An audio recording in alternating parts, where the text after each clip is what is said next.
For the final part of the Balor Crusade, Forge Megaia sent their Titan Legion and 2 Night Houses to help, because the Orc world of Balor and their war boss were building a massive army of Gargants and Stompers, the Orc equivalent of a Titan. Now, fighting Orcs is rather simple, if you know what you're doing. First, exterminate their orbital assets. Much easier than dealing with a Tyrannid hive fleet, as even 1,000 Orc warships and 100 rocks, plus 5 smallish space hulks only served to increase my inventory of ship hulls and free metal. Of course, if 100 capital ships like Orc battleships, terror ships and kill cruisers happen to be completely obliterated by a massive barrage of Nova cannons, and then reappear intact inside my Tesseract, that must have been a miracle from the Emperor. As for the other ships and the space hulks, they will serve as prizes for the participants in the crusade, each chapter participating being granted the honor of boarding and reclaiming a dozen cruisers for their chapter, while Skitarii and battle automata from Kona and Megaia got to share the dismembered space hulks. The Inquisitors and their retinue joined the Mechonicus tech priests and servitors in the second wave, to make sure nothing corrupted was kept by the cargo cult and instead melted down with plasma and promethium. On the surface, we deployed lines of turrets and sentinels, then guardians, knights, and titans, with a few leviathans to handle more delicate tasks. Our armor formed a flanking force, and struck the Orc horde from the sides, while the corvettes and bombers provided air support. The infantry regiments were entrenched heavily where the terrain was advantageous, like marshes, swamps, and mountains, and created kill zones for artillery and ground attack craft. Once everything was in place, all I had to do was dare the Orcs to attack, and give me a good fight. Of course, they were genetically constrained to oblige, and were butchered in detail, band after band and boss after boss, while their supply lines were bombed or sabotaged by special ops units. In a single month, the world was taken with minimal casualties, and we moved the troops onwards, cleaning up 50 more planets from Orc garrisons in the next year. Then the troops reassembled into another big fleet and proceeded to liberate Boros and restore Nighthouse_Boros as the rightful rulers. Sadly, most of their population had been decimated under Orc rule, being used as slaves or food by the Orcs. I could help a little, using the tech priests to rebuild the capital and import a few million new colonists, as well as station 3 Astra Militarum regiments here, indefinitely. Forge Kona could use an allied Nighthouse, and provide them new suits, while I worked hard for a month to provide their female pilots with new heirs. Slimabu acquired another Orc boss head in his collection, which made his Katak and concubines even more content at having a real man. Oh well. I was better off, I hoped. Calixa had 2 more kids, and the blank boy was named Flavius and scheduled for the Lamenters. The Infocyte blonde kept the girl by her side, and promised to train her in her arts. It worked out great. Soon enough, everyone began returning to their homes and bases, and so did I, but deviating to suit her on the way. Lady Calistrati and I parted ways as she had a job to do, but she had a blank daughter beside her to keep her safe. She did promise to visit my house on Olivar at least once a decade if possible, and keep an eye out for more blanks or silent sisters. Instead, Lady Verlaine continued her trip on my ship, eager to fulfill her mission. I didn't completely trust her, because I wasn't that naive. Inquisitors were 3-bladed weapons, and one of those blades was aimed inward at all times. I did hope that raising children and having her body rebuilt by an angel would quell her suspicions, in time.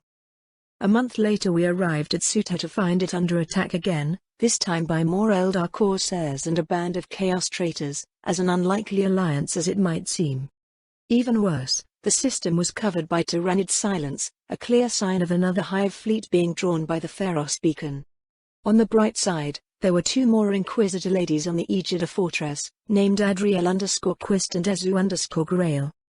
My companion smiled thinly at me and covered her eyes with her cowl. Perhaps the Emperor is watching over you, Lord Lancefire. I'll tend to the fortress while you romance my colleagues, Verlaine whispered after my battle barge Serenity was cleared to dock. I just sighed inward and focused on winning the battle first. The carriers were already deploying our corvettes and starfighters, while Vox transmission from the attackers was swiftly replied with plasma warheads riding back the guiding signal right onto their bridge. There were almost 5,000 enemy ships present, most of them Sky_Raiders and Void_Dragons, insane Eldari that had abandoned their craft worlds for a life of fun and raiding. Mostly raiding on the Imperium, naturally. I didn't ask who those Chaos guys were, possibly Zeonch worshippers going by the bird heads and wings of their warships. The traitors and their 30 Chaos cruisers melted just fine inside the sun. Nothing important was lost, most likely. The Death Watch and the Scythes of the Emperor also had 2 battle barges and a dozen cruisers stationed here, busy defending the fort lines, by shooting torpedoes and nova shells on intercept trajectories, forcing the fragile Eldar to engage only in hit-and-run attacks. My own barrage of nova cannon and torpedoes forced them to clump up, just enough that 100 nova mines lit up the void in a blinding conflagration, leaving 30 Corsair battleships listing, their solar sails burned to crisp, and most of the lighter void ships vanished. In a minute, I had my Tech Marines, Silent Sisters and Blood Angels teleported on the lead ship, with my own fleet surrounding the Eldar derelicts, ready to annihilate them. Hey guys? You may want to board the other battleships and take prisoners. We have captured their leader, an Eldar named Sarania, I demanded towards my nominal allies, who seemed reluctant to leave the safety of the fort belt. Pretty sure they were not expecting my arrival and the rather brutal victory over the Eldar, even if my chapter had almost parity of the numbers with the Eldar void ships, with 32 capital vessels and 2,000 corvettes from the Lancefire dynasty, plus 4,000 Fury starfighters. Used to be 5,000 starfighters, but a crusade is rather costly and losses are inevitable. I did recover the fighter pilots though, so it wasn't all bad. Right. We will begin boarding immediately. Thanks again for your help. Be advised, there are 2 Inquisitors here that are anxious to meet you, Chapter Master Lancefire. A Death Watch captain answered after a minute of tense silence. Probably being given orders, right at that moment. One at the time, Captain. Send the youngest one first. I quipped and closed the PIC transmission. Then I looked around the bridge to find my officers snickering to themselves, even my own children. This is serious, guys. Inquisitors are dangerous, especially in packs. I told them in fake worry. Raven flipped a silver throne, and held it up to show me the Emperor's skull grinning at me. The Emperor smiles on you, Captain. Ludvius can watch over you, while I take a stroll on those Xenos warships to look for anything shiny. I nodded and had him appear on another Eldar battleship, beside Sister Tano_Alia. 2 of them together should be enough to subdue a battleship, but I added a dozen tech priests and 1,000 combat servitors, just in case. Canis was the first to greet Lady Adriel at the docking tube, smelling her with suspicion before turning to nod at me. A space wolf. And a rather large one. The Inquisitor remarked after petting Canis fearlessly. That was a good start. Well met, Inquisitor. Any reason why you wanted to meet me? I wondered while checking her out. Another brunette, white hips, Inferno pistol on that. That Catan asked for you, by name, when the Eldar appeared. He seemed rather convinced only you could save him. The woman said in a rather annoyed voice. I raised an eyebrow. That did seem rather strange, but then who knew what a Catan might say or do? Then I shrugged as there was nothing I could do. And here I am, saving the day. Perhaps the Xenos is precognitive. Adriel moved closer and poked my nose gently. I may not be a psyker, but I'm quite certain blanks cannot be predicted. And as proof, you massacred the Eldar Corsairs without giving them any chance to flee. I nodded and captured her hand in mine. The Catan are not psykers, my dear. They just see very far, and can compute trajectories and arrival dates to the second. Like a ship's machine spirit could, if it had sensor range over 1,000 light-years. The brunette Inquisitor glanced at her hand in surprise, before staring me in the eyes. And you're not a real untouchable.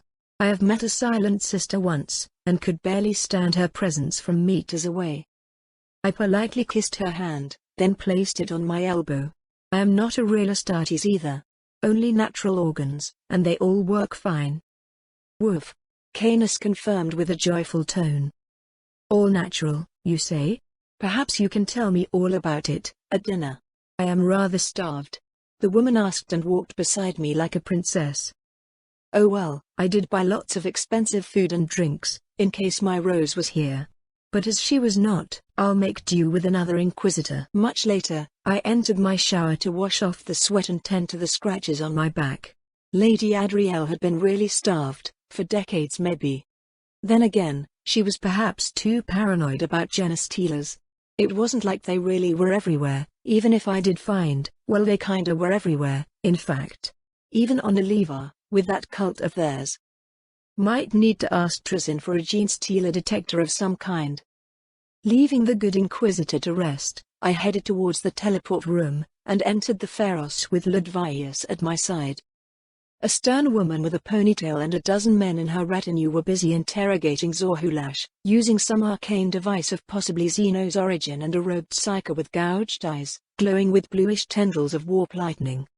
Beside her, a pair of Death Watch Astartes reacted instantly, and one drew a grav gun to hold me at respect, while the other moved to protect the Inquisitor lady. Intruding on an Inquisitor is a capital crime, Lord Lancefire. Inquisitor Razu warned me in a glacial voice. I just shrugged and kept walking, ignoring the feeble threat. We are not in the Imperium here, my lady. Out here in the fringe, you need a warrant of trade to speak with Emperor's voice. Or just have overwhelming power on your side.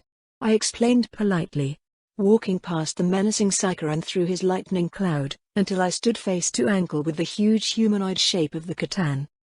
Pef Lancefire, you have my gratitude. And you may gain a small favor, if you stop that annoying psyker from electrocuting me. Zorhulash proclaimed in a slightly pained voice. I do not command the Inquisition, mighty Zorhulash. Tell me about planet Ignorus, it should be in your vision range. I ask in a level voice. My astropaths had picked up a distress call, warning of a being of light and immortal robots. The Catan glanced at the Inquisitor, then back at me. They are waking, and have deciphered the engrams controlling their Catan slave. Only that one is not like me, but 100 times stronger. A single knight still stands, protecting the spaceport in futile bravery. The world is lost to your Imperium anyway. I sighed inward at the news.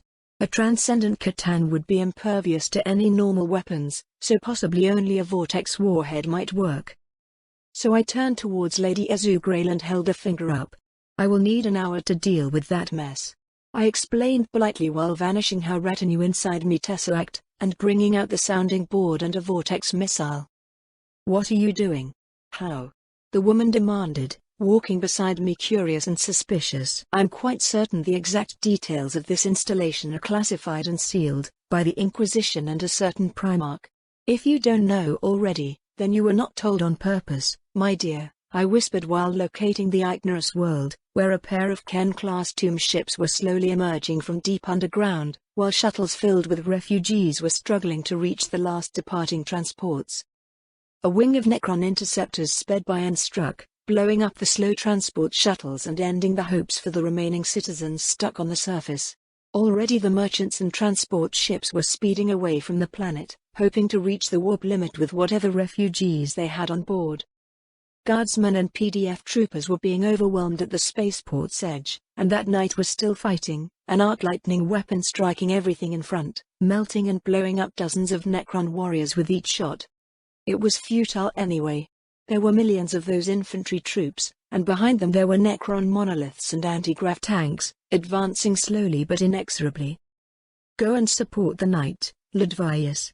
I'll try to locate the Catan, I said softly, twisting space and relocating Ludvius on Ignorus, just beside that knight. It didn't have any house markings, so it must have been a lonely freeblade, ostracized or fleeing his old house. I could use that pilot, and his knight as well. Using Ludvius as an empathic anchor, the Pharos connection became much stronger, and hundreds of those soldiers and crying refugees behind them vanished from Ignorus to reappear in the Pharos, then instantly got sent into my labyrinth. As expected, it took an hour to rescue the remaining survivors, and then the knight and Ludvius appeared beside me, just as the horizon lit up with a green glow. The vortex missile detonated right underneath the floating energy being, sending it into the warp in 100 pieces, while demons poured out from the purple warp rift. It was a waste to destroy such a potent weapon, but at the same time I did not have the means to control it. You're safe now, Freeblade. Now, let's see about those Necrons and their tomb ships.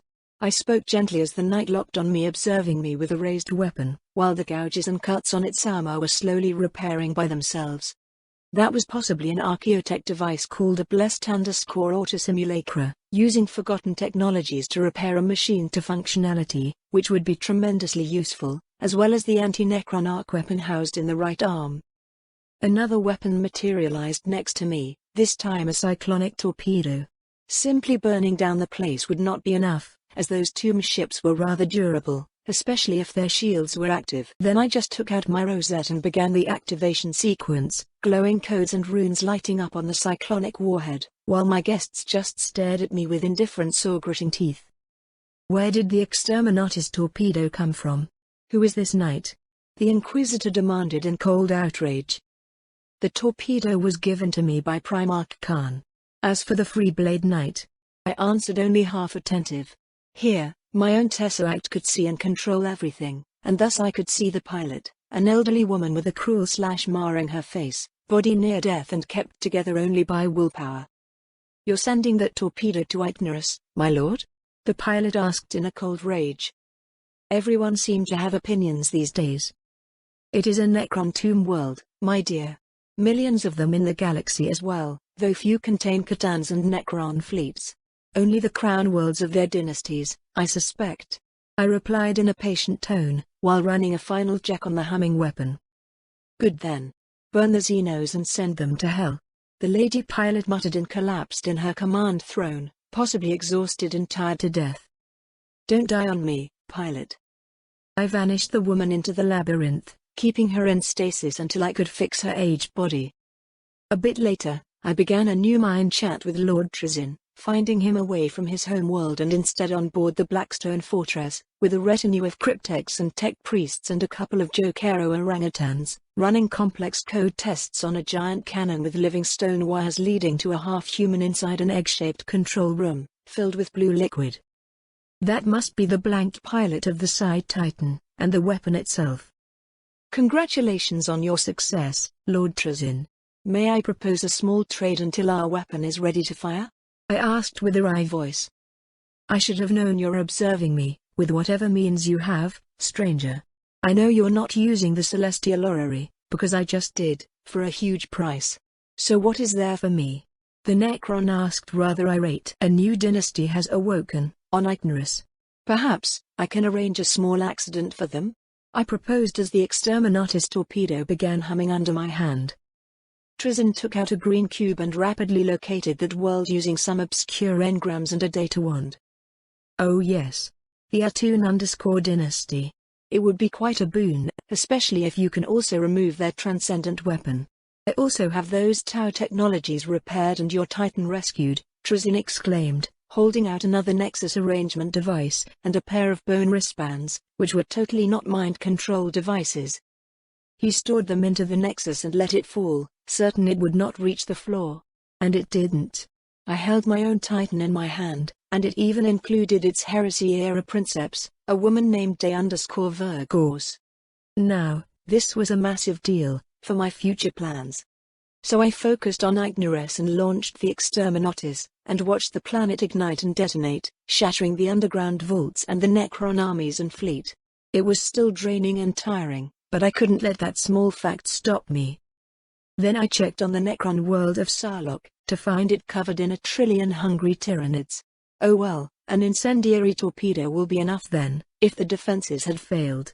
It only took a dozen years, damn slow Tyranids. Move faster. Seeing me priming the next Exterminatus-grade weapon, Lady Ezu glanced at the silent knight suit, then at the wall where the C'tan was observing me curious. I take it the world of Ignorus is no more, exterminated from such a great distance.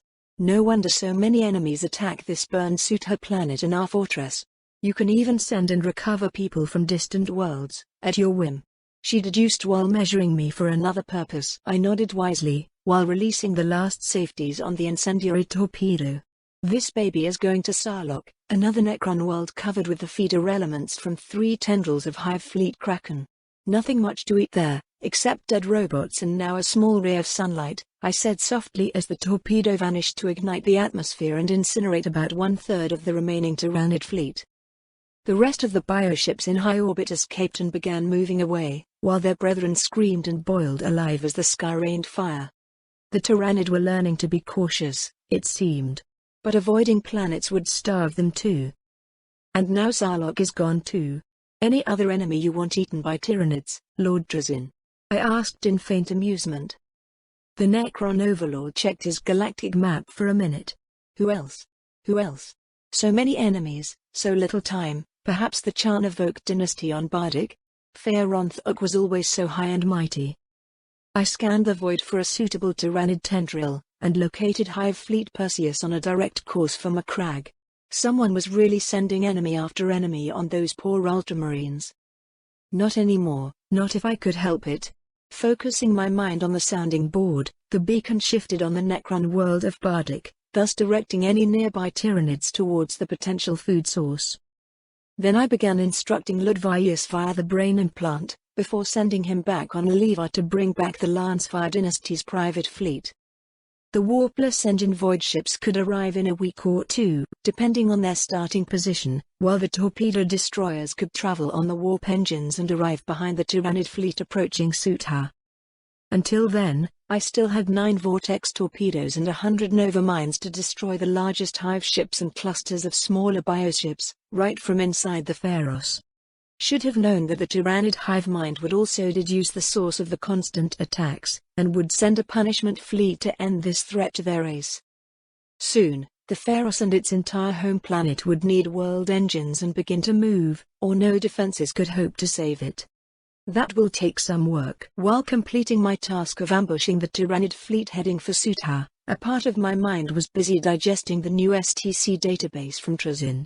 It would be hard to sell most of them as proper Mechonicus designs, even if the Necron wizard had tried to give them the Imperium look, gothic and somber and gritty as hell. A few exceptions were the advanced version of a phased-plasma fusel using adamantium instead of plain iridium for extra heat resistance and durability. Now, these dreadnought or night weapons could also be used to bash orcs in their teeth, and break those teeth with no worry.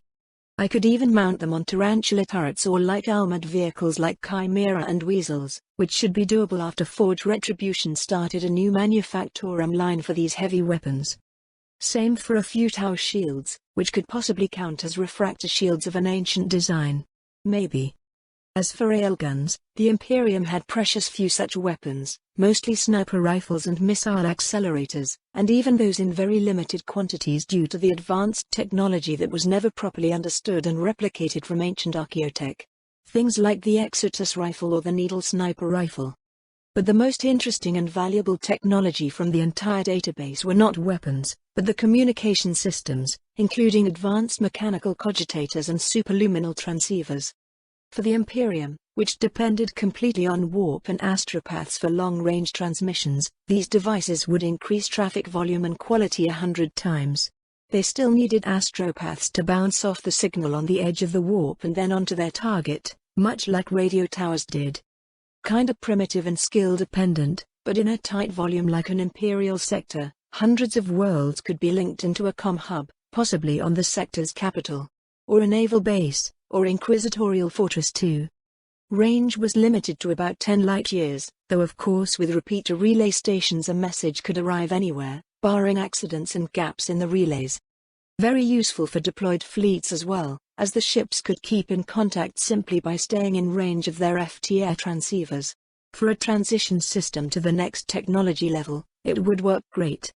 Lady Azu, how do you think the Imperium will react to a communication system less dependent on the warp?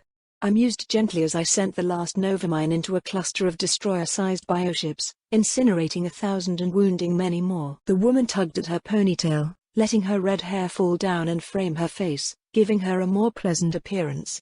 I shall have to examine such a device for any Xenos influence or impurity. Is your bombardment over? I smiled thinly as my legs began to tremble. For today, yes. At least a tenth of the hive fleet heading towards us has been neutralized. I explained and reported straight in my room, letting Ludvius disarm me and tuck me in bed. Perhaps 9 hours later, my door opened to reveal the same Inquisitor, this time wearing a simple leather uniform and a violet toga. She really insisted, Captain. Raffen muttered and closed the door behind her. I just stretched and held a hand out for a cup of recaf, to find Adriel sipping from it while Ludvius was staring blankly at the wall. Damn mind control. In a second, Ludvius vanished in my labyrinth, and the cup appeared in my hand, due to Emperor's grace. For someone without psycho powers, you sure use plenty of them. Is it some kind of new mutation? Or a Xenos artifact? Adriel asked, watching me with an intense look. I think it's the Catan, or some kind of control device over that thing, like the Necrons have. Lady Azu murmured while sitting down at my cogitator and abusing her clavis overrides to rifle through my stuff. The next second, my space wolf appeared beside my bed, to be scratched and petted. What do you say, Canis? Do we eat these women? I asked the wolf in a fake whisper.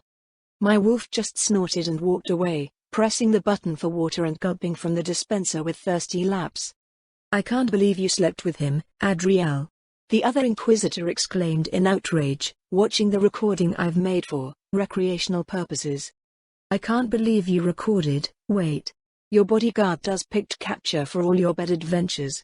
Adriel asked in a slightly trembling voice, as the scene heated up on the holoscreen. Bionic eyes are so useful, after all. I did execute about 30 Inquisitors, with solid proof for their treason. You never know what Inquisitors would reveal in their most intimate moments.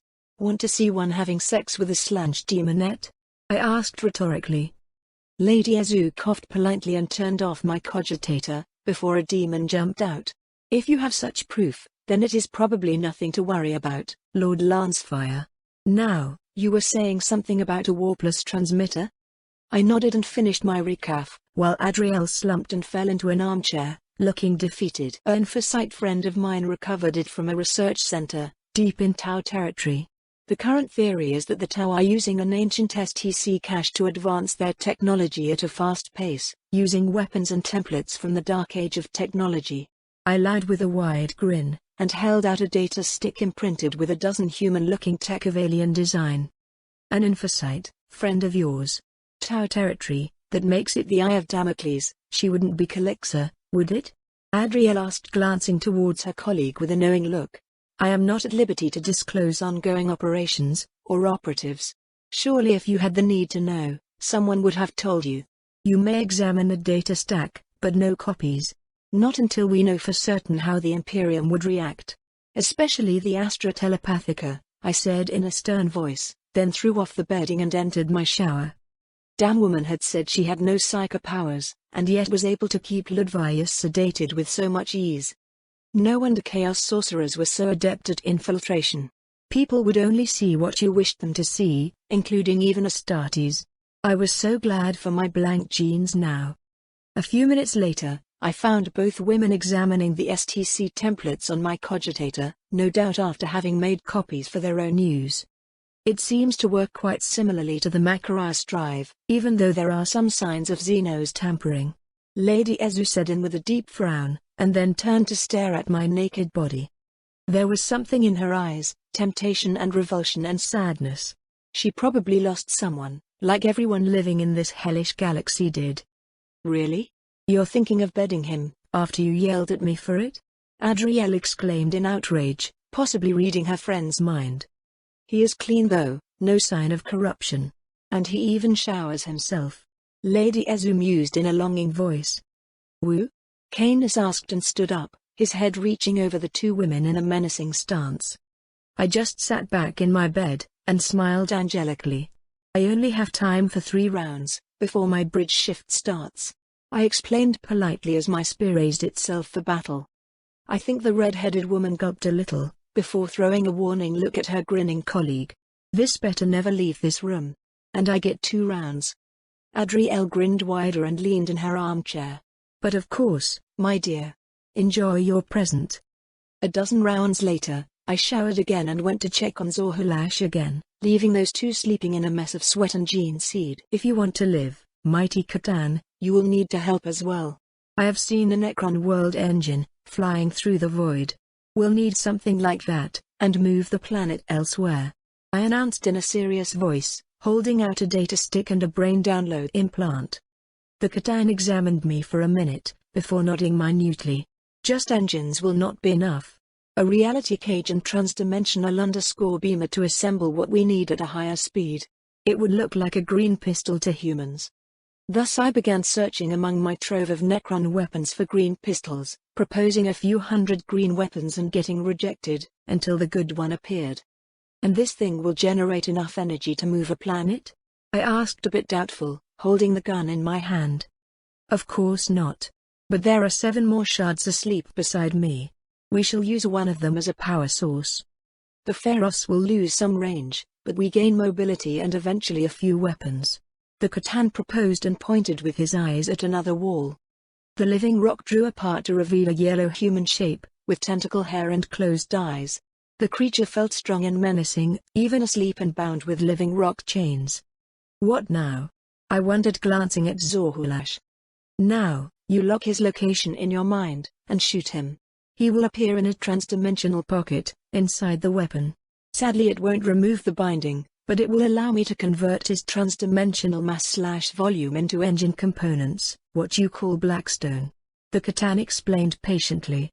Mystery solved. I stored the new superweapon in my tesseract and smiled inward. I might be evolved from a monkey, but I wasn't one. "Perhaps some other day, mighty Zorhulash. Not to be rude, but you are lying about some things right now, and it hurts my feelings," I commented in a sad voice, and focused back on the sounding board. The Catan had been helpful, giving me a weapon that would work on his kind. But he was planning his escape, and we couldn't have that, could we? I did return to the Pharos just in time, to observe Trazin's the Infinite latest feat. With a black beam of unreality, the Black Fortress fired upon the Hadex anomaly, slowly reducing it in volume and glow until the blank pilot inside the liquid cockpit just died and the black beam vanished. It was a bit sad, but that Sci-Titan Princeps did lack everything below his stomach, thus he wasn't useful to my plans. However, it was still a great result, as the warp vortex had been reduced by almost half, restoring thousands of star systems back into the galaxy. His death has not been in vain. "It seems you have failed, Necron Lord.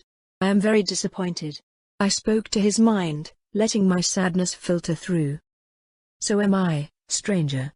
I would need a powerful human pariah or a solitaire harlequin to attempt this type of adventure again, and those are too rare in this damned galaxy." The Necron Overlord complained, seeming disappointed as well. I mused on this for a minute, searching for a suitable target. Eidetic memory and the chapter's extensive travel logs did help. "There is someone able to help. An inquisitor named Avixia_Danica, who does have a pariah in her retinue. You'd need to disguise the operation as a Mechonicus adventure, using those Forge Venatoria tech priests and their records for similar attempts in the Eye of Terror and the Maelstrom. You won't get the credit for this magnificent achievement, but you also won't be chased down by a dozen great demons afterwards. Better deflect the guilt elsewhere, right?" I proposed with a faint smile. "Better have an Ordo Malleus Inquisitor face down those demons when they came howling for revenge." I saw Trazin stand still for a few moments, before reaching the same conclusion. "The tech priest ruse won't hold out for long, stranger. I've dealt with inquisitors before. But for the sake of completing the task, I shall try. Any chance you would know the location of another such Sci-Titan? 2 of those weapons firing from parallel timelines would seal the anomaly for good, even without having to use the Y-Ember. Asking for its use would be too costly, even for one such as myself," the Overlord pleaded with a glance at the ceiling. I smiled inward, already expecting his demand. 2 weapons meant 2 pilots, each from different eras. "There is one such Sci-Titan which might be salvaged, Lord Trazin. During the Horus Heresy on the world of Ispander, in Ultramar. The Sci-Titan is called Occidentalis Damisus. However, you should expect heavy psyker activity around that location, and you'll need at least a null rod or wand." The Necron wizard grimaced visibly, and held out the very null rod I gave him. "And I should expect you need another null bone staff for this. Maybe 2 extra bone staffs with mind shields, like you always ask." I nearly chuckled, as the Necron was getting used to my style. "Sure.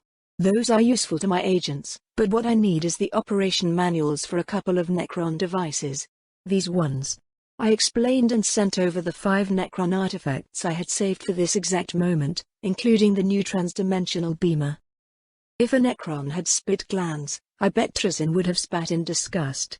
Such a random collection, including a tracker, a Catan cowl and a beamer. And these two, a memory assembly chair for cryptex, and a polishing data wand. You really want a manual for this? Just point and click and the item gets cleaned. No manual needed. Well, I didn't know what it was till now, but a magical device to clean anything was good too. Washing blood from my weapons and armor was a bit tiring sometimes. Anyway, I had another demand of more importance, for me. Thus, I sent the self-repair device from the old Freeblades Knight over. This item, I need it in 3 STC versions, from simple to very advanced. I'm told it's similar to Necron self-repair, but I doubt that. Human tech is never that advanced, even if it looks similar in operation. Trizin sighed while scanning the blessed machine and agreed. It doesn't even have a subspace storage for repair alloys. I guess that feature would be the very advanced option. Sold separately, as it would require extra time from my cryptex. I agreed to his demand, of course. It might be something simple for Necrons, but self-repairing Titans and Knights would be immensely valuable to humanity. And perhaps even spaceships, one day. And lastly, that planet-moving engine, which you never traded to me, even after Sarlocke got burned, I demanded with a grin. Moving planets now. With human-made machinery, it almost sounds impossible. I rather visit the orrery and move that planet directly where you want it. Trizin grumbled as he took out a Mechonicus data slate and began downloading stuff on it. Aren't a couple of dynasties fighting over it right now? Makes me wonder how you even gained access to that device. I grumbled in annoyance.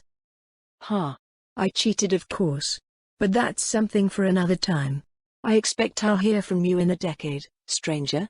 Trizin said as my promised items began falling towards the black stone floor, and vanished.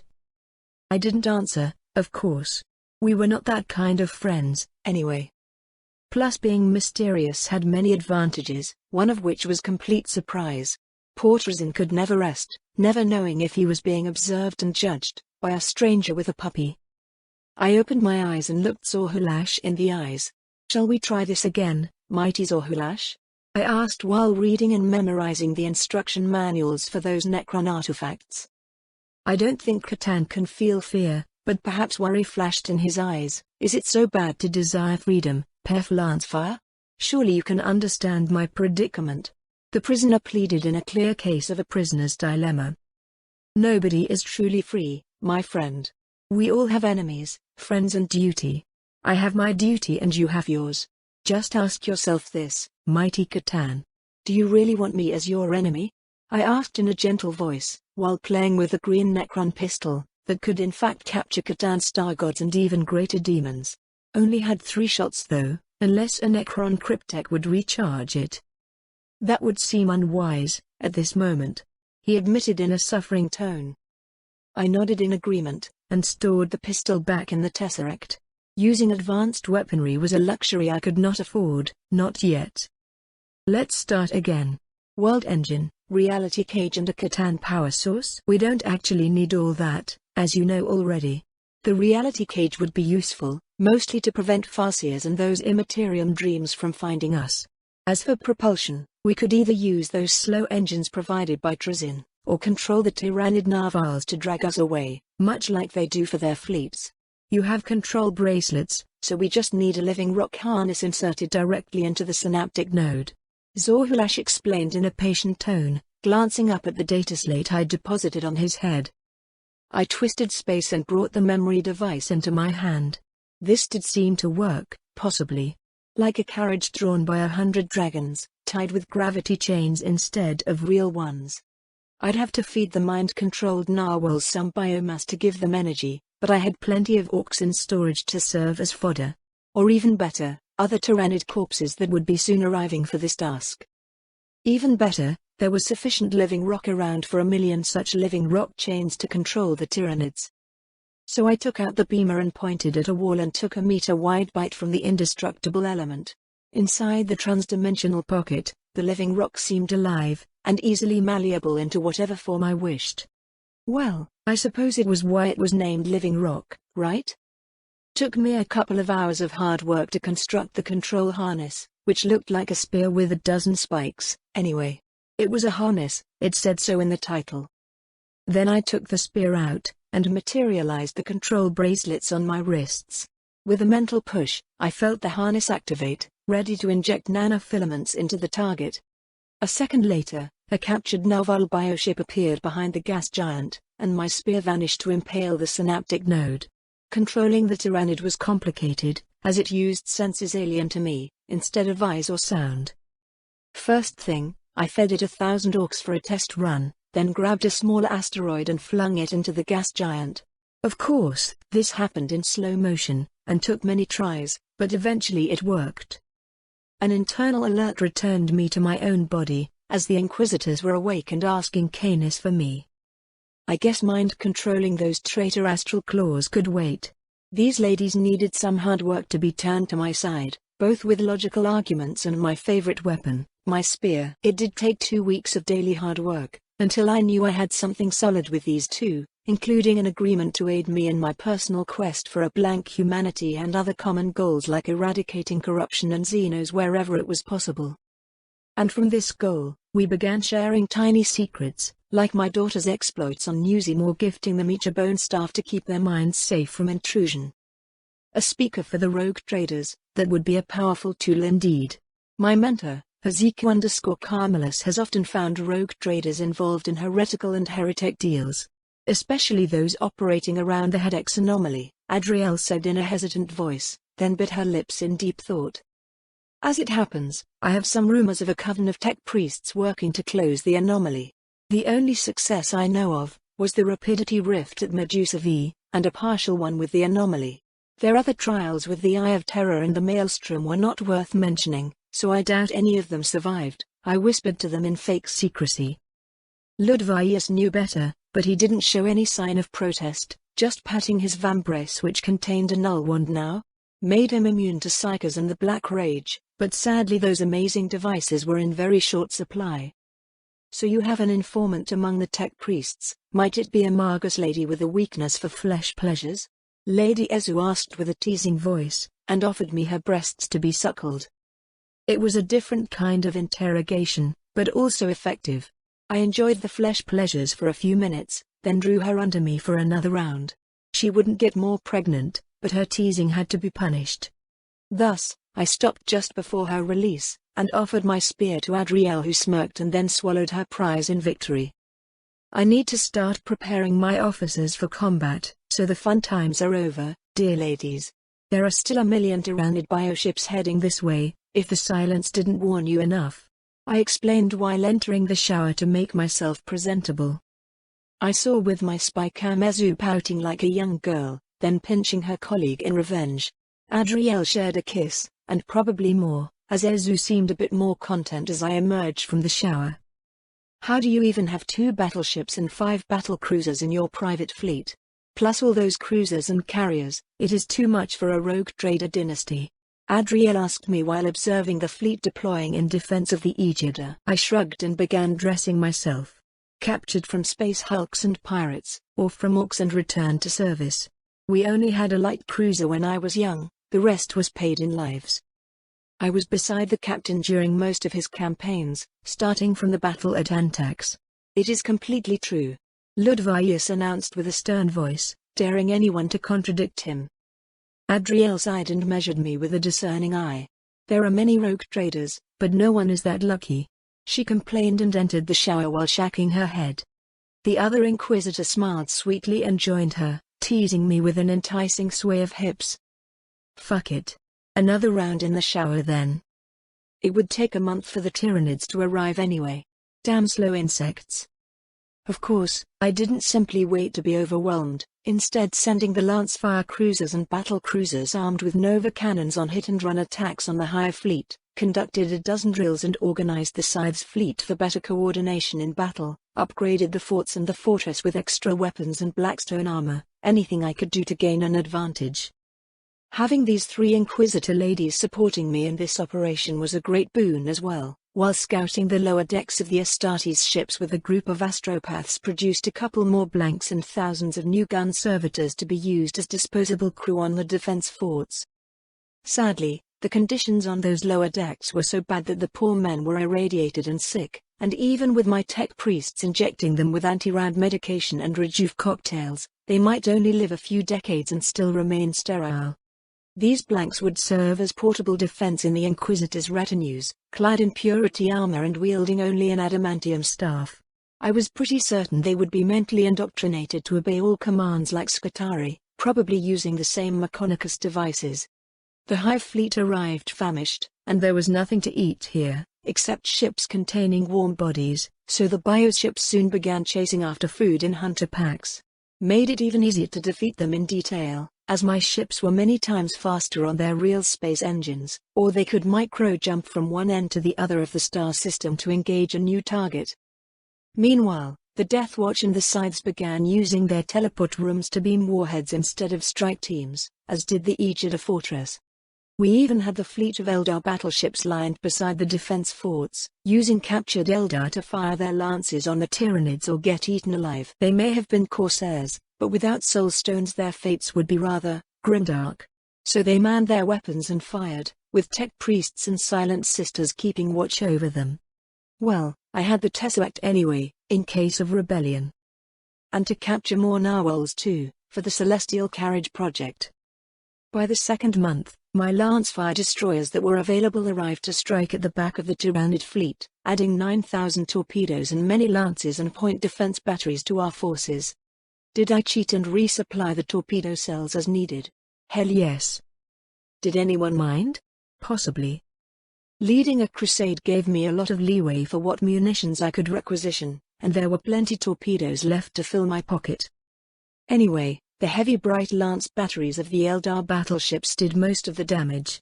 Compared to my own battleships, the Eldar ships were 3 times stronger, and they had numbers too. Even when combined with the firepower of all the battle cruisers and battle barges present, the Eldar still came out on top by a dozen times. Damn Eldar. If only they could be turned against a real enemy. After a battle was over, I continued implanting the captured narwhals with Trazin's control harnesses, then fed them some corpses of their brethren. And then, I called Lady Verlaine for a meeting, and after a passionate victory celebration in my bed, I began laying down my plan. I think she was rather surprised. It is a completely insane and heretical plan, Lord Peth. Would it work? The Inquisitor asked after a long minute. I nodded gently and kissed her in thanks. We'll drag the planet on a southwest course, roughly towards Sternuk, but aimed at a dead star system. Someplace with billions of metal asteroids to craft a constellation of orbital defenses. It will be grand. I explained while drawing a line on the galactic holomap, placing the destination way above the galactic plane, and thus having half of the upper hemisphere clear of potential enemies. This new galactic position also increasing the inward range for the Pharos by 1,000 light-years, reaching a bit inside Segmentum Tempestus, while also bringing it closer to the Lancefire domain. Of course, there could be no witness to the heretical plan, and thus my ships were ordered back home, the Scythes sent away to patrol the fringe, and I had the rest folded inside the Tesseract. Leaving me with 3 Inquisitor ladies and a couple of STC containers to serve as habitation blocks during transit, deep inside the Pharos caverns. It was like a picnic in a cave, if you think about it. Ludvius and Canis mostly resided in the Tesseract, as they ate a lot, both of them. In case you did not know, every planet is a spaceship, since it does travel through the void. But now this planet-sized spaceship was being sucked into a gravitational tunnel by the Tyrannid narwhals, stolen from its sun and carried away. As we moved farther and farther from Sutha's sun, our speed increased, crossing the lightspeed barrier and going higher. The Auspex sensors were unreliable now, and constant impacts with matter particles peppered the planet with new craters. The planet's magnetic field helped a little, as did the layers of melted rock above the living rock bunker. But I had the mental connection with the bioships, and the Pharos itself as a navigation device, and that was enough. Only a year passed for us, as the gravity tunnel distorted the passage of time relative to the objective universe, barely enough time to have my new lovers give birth to a few kids, 2 blank boys for Verlaine and Adriel and a normal girl for Azu. But when we arrived at our destination, a dozen years have passed, and Verlaine's first boy was already enjoying his harem on Eliva, and exploring his new psycho powers under the watchful eyes of his sister Janice and her mother. Lady Calistrade and Ambly had also visited and left, and a certain new Inquisitor was interrogating the Lamenters on the staff at. Must be Inquisitor Carmelus then. Easy to check, simply by asking Victor or Decima. It was her. Your mentor has been looking for you, I think. She is now pestering the Lamenters and nosing everywhere. I told Adriel with a faint smile. The woman nodded, a bit worried. I will fix the problem, lover of mine. But I will need that special staff now, Villain declared and laid her boy back to sleep in his crib. This will take a bit of work, but it was doable.